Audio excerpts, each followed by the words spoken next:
In the early years of the Pacific War, Japanese naval aviation ruled the skies with confidence bordering on arrogance. From Pearl Harbor to the Philippines, from the Dutch East Indies to the skies above the Coral Sea, Japanese pilots flying the Mitsubishi A6M0 believed they possessed the finest carrier fighter in the world. And for a time, they were right.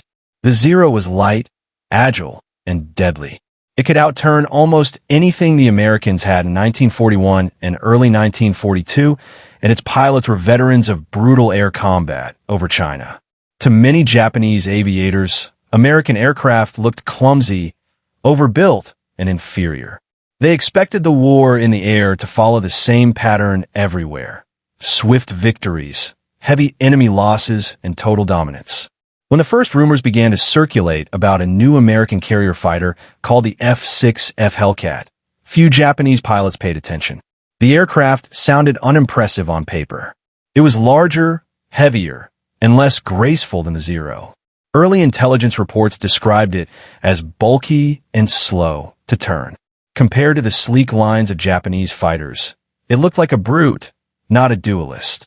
Many Japanese aviators laughed at the idea that such a machine could challenge them. To pilots trained to value agility above all else, the Hellcat seemed like another American mistake. But the Hellcat was not designed to fight the war Japan expected. It was designed to fight the war Japan had already started losing. By mid-1942, the United States Navy had learned painful lessons in the skies over the Pacific. American pilots had been outflown and outmaneuvered. Aircraft like the F4F Wildcat had survived only through teamwork, discipline, and tactics like the Thatch Weave. Losses had been heavy, and every engagement revealed the same truth. Individual dogfighting skill and maneuverability alone would not win this war. America needed an aircraft that could absorb punishment, deliver overwhelming firepower, and exploit Japan's growing weaknesses in training and industry. The F6F Hellcat was born from that realization. Unlike the Zero, the Hellcat was built around a powerful engine, heavy armor, and brutal reliability. It carried a massive Pratt & Whitney R2800 double Wasp engine, delivering over 2,000 horsepower. It was armored where it mattered, with protection for the pilot and critical systems. Its fuel tanks were self-sealing. And most importantly, it carried 6.50 caliber machine guns with an ammunition supply that dwarfed anything Japanese fighters could bring to a fight. Japanese pilots were used to firing short bursts, conserving ammunition, counting rounds. The Hellcat pilot did not need to count.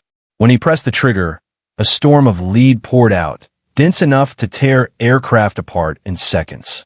At first contact, Japanese pilots tried to fight the Hellcat the same way they had fought earlier American aircraft. They attempted tight turns, climbing spirals, and classic dogfighting maneuvers. The results shocked them. The Hellcat could not outturn the Zero at low speed, but it did not need to.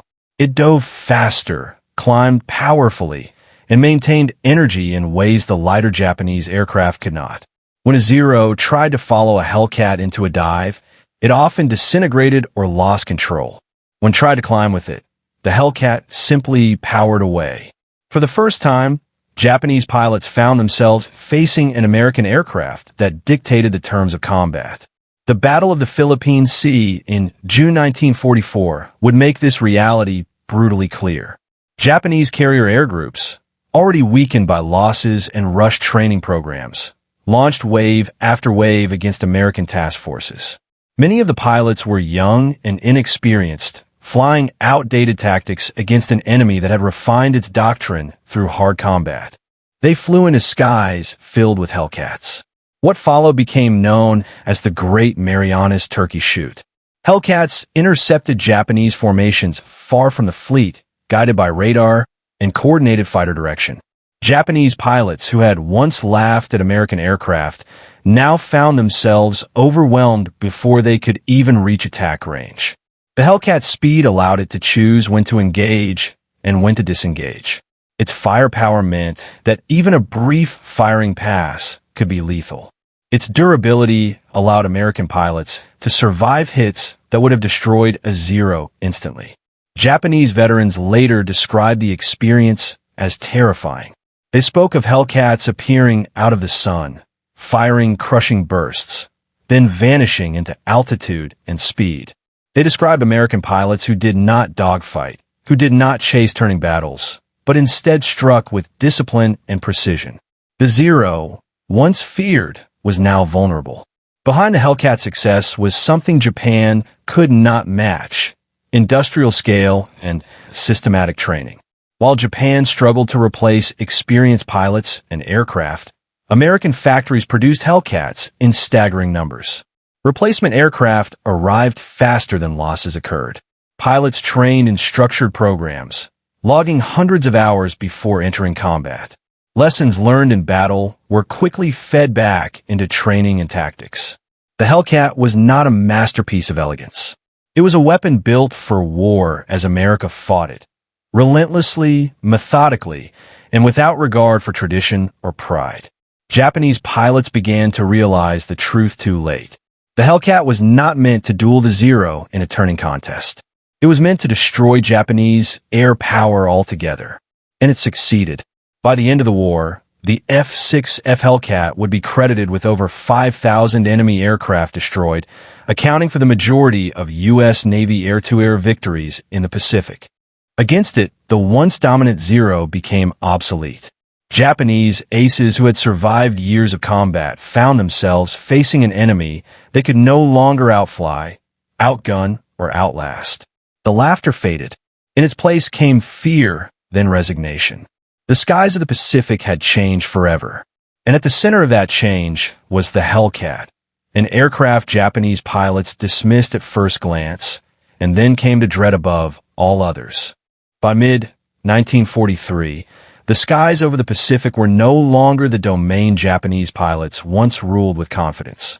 The same aviators who had dominated the early months of the war in their Mitsubishi A6M0s now found themselves facing a radically different enemy. The American F6F Hellcat did not fight the air war Japan expected. It did not rely on elegance or extreme maneuverability. It relied on something far more dangerous: industrial power, pilot survivability, and overwhelming firepower. Japanese pilots had once laughed at the Hellcat when intelligence reports first described it. To them, it seemed heavy, bulky, and unsophisticated compared to the Zero. They believed weight was weakness. They believed speed came only from lightness. But what they failed to understand was that the Hellcat was not designed to win duels. It was designed to win wars. The first large-scale encounters shattered Japanese assumptions almost immediately. Hellcat pilots did not turn tightly with Zeros. They climbed higher. They dived faster. They struck with crushing force and disappeared before the Japanese could react. Each pass was deliberate, brutal, and final. 6.50 caliber machine guns unleashed storms of lead that tore through lightly armored Japanese aircraft in seconds. For the first time, Japanese pilots faced an American fighter that could absorb punishment and still keep fighting. Bullets that would have disintegrated a Zero merely scarred a Hellcat's armor. Engines that would have failed on Japanese aircraft kept running on American planes. Pilots who would have died in earlier American fighters now returned safely to carriers, learned from combat, and flew again the next day. This was something Japan could not match. Every experienced pilot lost was irreplaceable. Training programs had been rushed before the war, and fuel shortages now limited flight hours. Meanwhile, American pilots rotated home, shared combat lessons, and trained the next wave with real battlefield knowledge. Carrier battles revealed the truth even more brutally. During the Great Marianas Turkey Shoot, Japanese air power collapsed in a matter of hours. Hundreds of aircraft were destroyed, most by Hellcats. American pilots described the engagements as almost unfair. Japanese formations broke apart before reaching American fleets. Many never even saw their attackers. What made the Hellcat truly devastating was not just its performance, but how it fit into a larger system. Radar-guided interceptions, coordinated carrier groups, and disciplined formations turned the sky into a trap. Japanese pilots flew into battles already lost, often without realizing it until tracers filled their cockpits. Survivors later admitted the psychological impact was overwhelming. Pilots who once hunted now felt hunted themselves. The sound of Hellcats diving became a signal of death. Veterans spoke of comrades vanishing in flames without warning. The Zero, once feared across the Pacific, had become a liability, too fragile, too outdated, too unforgiving. By 1944, the balance was irreversible. Hellcats accounted for more aerial victories than any other naval fighter in history. Japanese losses mounted faster than replacements could be built or trained. Even new aircraft designs could not change the reality. The Americans controlled the skies. The laughter had stopped. Japanese commanders now understood what they faced. The Hellcat was not just a fighter. It was the embodiment of American war philosophy. Build strong, build many, protect the pilot, and learn faster than the enemy. It did not matter if a Zero could turn tighter if it never survived long enough to turn at all. When the war ended, Japanese pilots who survived looked back with clarity. They admitted the moment the Hellcat arrived in force, the outcome of the air war was sealed. Skill could not overcome numbers. Courage could not overcome industry. Tradition could not overcome adaptation. The F6F Hellcat did not just sweep Zeros from the sky. It swept away Japan's last illusion of aerial supremacy.